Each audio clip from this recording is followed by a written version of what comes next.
Good morning बच्चों, class 10th के लिए आज गुप्त साम्राज्य शुरू कर रहे हैं। गुप्त साम्राज्य से पहले कुषाण और कुषाण के बाद में शकों का अंत हो गया और गुप्त साम्राज्य की शुरुआत होती है 275 ईस्वी में। 275 से 550 ईस्वी तक गुप्त साम्राज्य के शासक आए हैं। गुप्त साम्राज्य के जो संस्थापक है वो श्रीगुप्त को माना जाता है। श्रीगुप्त के बाद में घटोत्कच ने शासन किया था और घटोत्कच ने उपाधि धारण की थी महाराजा की।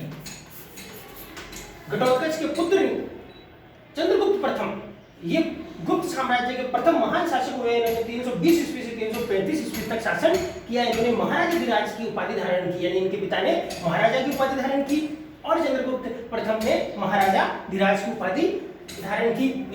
चंद्रगुप्त प्रथम ने लिच्छवी राजकुमारी कुमार देवी से विवाह किया और इन्होंने 319 ईस्वी में एक संवत चलाया। उस संवत का नाम है गुप्त संवत। चंद्रगुप्त प्रथम के बाद में इनके पुत्र समुद्रगुप्त आते हैं। समुद्रगुप्त लिच्छवी राजकुमारी कुमार देवी और चंद्रगुप्त प्रथम के पुत्र थे। समुद्रगुप्त वैश्विक इतिहास में सबसे सफल महानतम वीर योद्धा शासक माने जाते हैं, क्योंकि इन्होंने अपने जीवन काल में कभी भी कोई भी युद्ध नहीं हारा।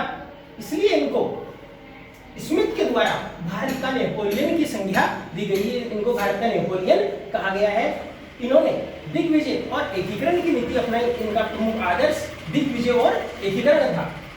इनके दरबार में हरिशयन कवि रहते थे। इन्होंने इलाहाबाद प्रशस्ति या इसी का दूसरा नाम है प्रयाग प्रशस्ति की रचना की। प्रयाग प्रशस्ति में या इलाहाबाद प्रशस्ति में हरिशयन ने समुद्रगुप्त के जो सैनिक अभियान है, सैनिक अभियानों का वर्णन किया गया है। समुद्रगुप्त ने अपने जीवन काल में अश्वमेध यज्ञ किया।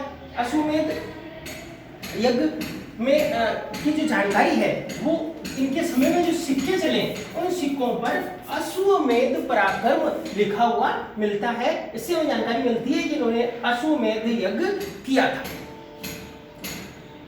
इन्हें कविराज की उपाधि भी मिली हुई है। इनको कविराज भी कहा जाता है क्योंकि बहुत सारी ललित कलाओं में निपुण थे। ललित कलाओं में निपुण होने के कारण इनको कविराज कहा जाता है।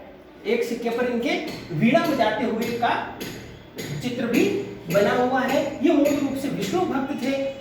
बाद में उन्होंने बौद्ध धर्म का भी प्रचार किया और सिलोन तक, जो श्रीलंका है वहां तक बौद्ध धर्म का प्रचार इन्होंने किया था।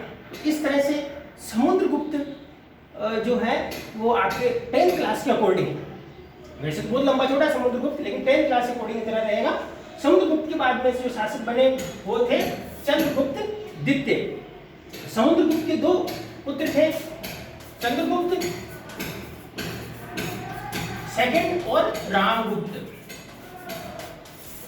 उसमें से चंद्रगुप्त सेकंड राजा बना 380 ईस्वी में। 380 से 412 ईस्वी तक ये राजा रहे। इन्हें देवराज या देवगुप्त भी कहा जाता है, ये इनकी उपाधि थी। वाकाटक वंश में इन्होंने विवाह के द्वारा भी अपनी सीमाओं को मजबूत किया इन्होंने। और वाकाटक वंश में जो इनकी पुत्री थी प्रभावती, इनका विवाह वाकाटक वंश में कर दिया था। बाद में इन्होंने शकों को पराजित किया और शकों को पराजित कराने के उपलक्ष्य में इन्होंने विक्रमादित्य की उपाधि धारण कर ली। उसके बाद जो शासक बने वो थे कुमारगुप्त।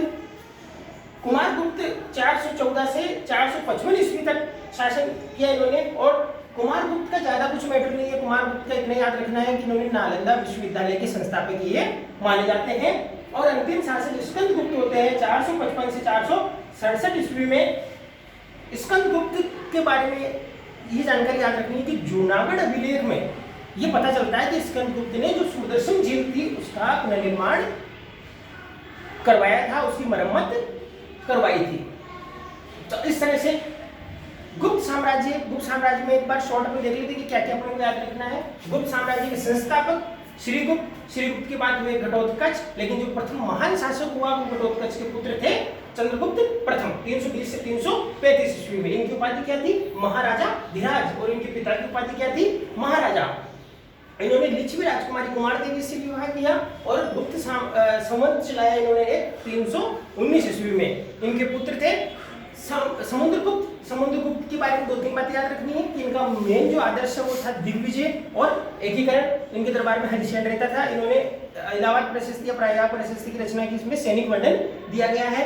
अश्वमेध यज्ञ किया इन्होंने, और स्मिथ ने समुद्रगुप्त को भारत का नेपोलियन की संज्ञा दी गई है। ये मेन बातें इनके बारे में आपको याद रखनी है। इनके 2 पुत्र हुए, चंद्रगुप्त सेकंड और रामगुप्त। उसके बाद चंद्रगुप्त सेकंड राजा बना। चंद्रगुप्त सेकंड को आप चंद्रगुप्त विक्रमादित्य के नाम से भी याद रख सकते हैं, क्योंकि चंद्रगुप्त सेकंड की उपाधि है विक्रमादित्य। उपाधि क्यों मिली? क्योंकि उन्होंने शकों को पराजित कर दिया था। उसके बाद शासक आता है कुमारगुप्त। कुमारगुप्त का आपको ज्यादा याद नहीं रखना है, इसलिए याद रखना है कि इन्होंने नालंदा विश्वविद्यालय के संस्थापक माने जाते हैं। अंतिम जो शासक आते हैं स्कंदगुप्त आते हैं। स्कंदगुप्त का याद रखना है, जूनागढ़ अभिलेख और जो सुदर्शन झील है वो याद रखनी है। ओके।